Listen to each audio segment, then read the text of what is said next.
వేదికను అలంకరించిన పెద్దలు, పుర ప్రముఖులు అందరికీ నా నమస్కారములు. ముఖ్యంగా చెప్పాల్సింది ఏంటంటే, కొడాలి రాజా గారు ఇందాక ఇప్పుడు కూడా ఒక మాట ఎత్తారు శ్రీకృష్ణదేవరాయల గురించి. అది తర్వాత చెప్తాను. ఈ కార్యక్రమాలన్నీ రాజుల కాలంలో జరిగేవి. రాజులు పోయిన తర్వాత జమీందారులు, ఆ తర్వాత వ్యాపార వర్గాలు కొంతకాలం చరిత్ర చెప్పిన దాని ప్రకారం జరిగినాయి. ఆ తర్వాత వాళ్ళందరూ ఇదైపోయారు, ఎట్నే జరుపుతున్నారు. ఈ జరిపే వాళ్ళకి నాకు తెలిసి వాళ్ళ పెద్దలు ఏ జమీందారు కుటుంబాల్లోనూ జన్మిస్తే గాని వీళ్ళకి ఈ అవకాశం ఇవ్వాలి అనేది వీళ్ళకి సుబ్బారావు గారు లాంటి వాళ్ళకి రాదు. వాళ్ళ పెద్దల ఏనాడో పుణ్యం చేసుకుని ఏదో జమీందారు కుటుంబాల్లో పుట్టిన వాళ్ళు అయి ఉంటేనే ఇలాంటి అవకాశం వస్తుంది. ఇదే కాకుండా వెంకటేశ్వర స్వామి గుడి కట్టారు, పక్కన గోశాల మెయింటైన్ చేస్తున్నారు. ఇలా గోశాల మెయింటైన్ చేయటం చిన్న విషయం కాదు. అది ఇక శ్రీకృష్ణదేవరాయల గారి విషయం చెప్తున్నాను. ఇది నిజంగా జరిగిన విషయం చరిత్రలో.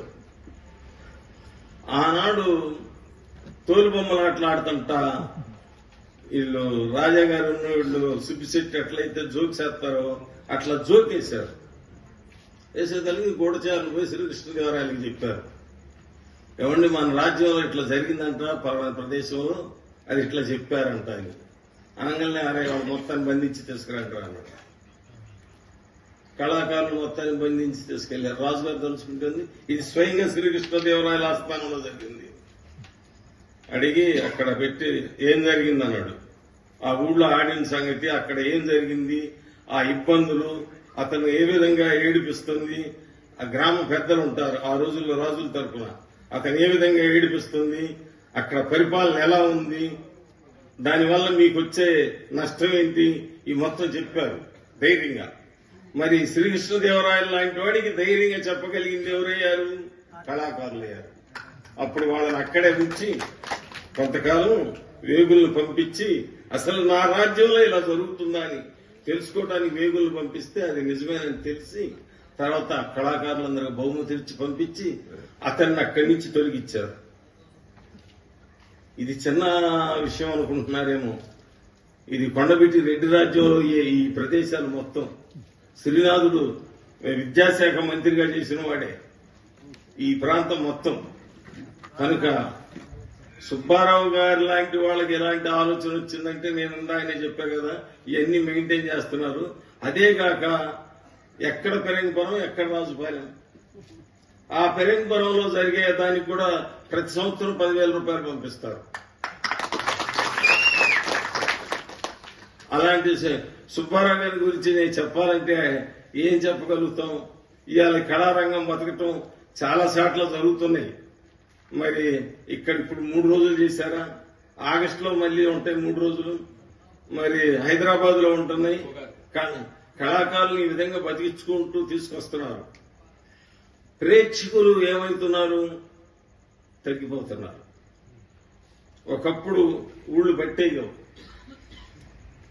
మరి ఎందుకు జరుగుతుందో ఏంటో అంటే మనకి భాషలో తెలుగు భాషను ఎత్తేశారు, అంత ఇంగ్లీషు పోయింది. భారతదేశంలో అతి తొందరగా క్షీణిస్తున్న భాష తెలుగు. భారతదేశంలో అతి శీఘ్రంగా క్షీణిస్తున్న భాష తెలుగు. అమెరికాలో అతి శీఘ్రంగా పెరుగుతున్న భాష ఇతర దేశాల భాషల్లో కంటే తెలుగు. ఇక్కడి నుంచి పోయి అక్కడ పోయి తెలుగు ఇంపార్టెంట్ వాళ్ళు నేర్చుకున్నారు. అక్కడ ఇంగ్లీషు మరి సాఫ్ట్వేర్ వాళ్ళందరూ అందరికీ క్లాసులు పెట్టి నేర్పుతున్నారు తెలుగు. ఇక్కడ ఉన్న తెలుగు పోయింది. కరోనాలో 2% మనోళ్ళు చనిపోయారు చూసేవాళ్ళు. కరోనాలో 2% చనిపోయారు. తర్వాత ఏటాలా లేక 1% చనిపోయారు. ఈ విధమైన పరిస్థితులు ఏర్పడ్డాయి. ఈ కళారంగానికి వారు ప్రోత్సహిస్తున్నారు. వారికి వారి కుటుంబ సభ్యులందరికీ ఆ భగవంతుడు వెంకటేశ్వర స్వామి ఆశీర్వచనాలుండి ఇంకా ఇలాంటి ఎన్నెన్నో జరపాలని నేను కోరుకుంటున్నాను. ఎందుకంటే నేను వాస్తవంగా మాట్లాడకూడదు, నాకు టెన్షన్, కొన్ని నడిమంచి జరిగిన సంఘటనలతోటి.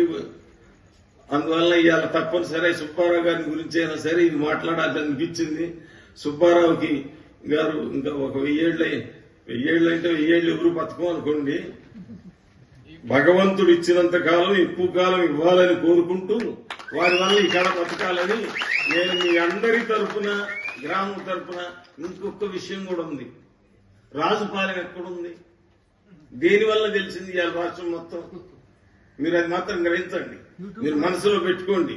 మీకు తెలిసిన వాళ్ళకి చెప్పండి, ఈ ఊరోళ్ళకి. మన రాజుపాలెం ఎక్కడి దాకా పోయింది? రాష్ట్రంలో అన్ని మూలలకు పోయింది.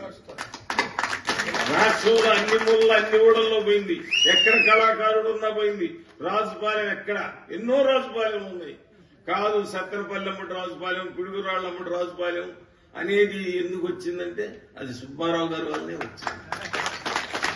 అలాంటి వారు ఎక్కడో గ్రామానికి, దేశానికి చేసేవాళ్ళు ఎవరి లెవెల్లో వాడు చేసేవాళ్ళు ఒక్కళ్లే ఉంటారు. వారికి మీరందరూ సహకరించవలసిందిగా కోరుతూ ఈ అవకాశం ఇచ్చినటువంటి మీ అందరికీ నా నమస్కారం.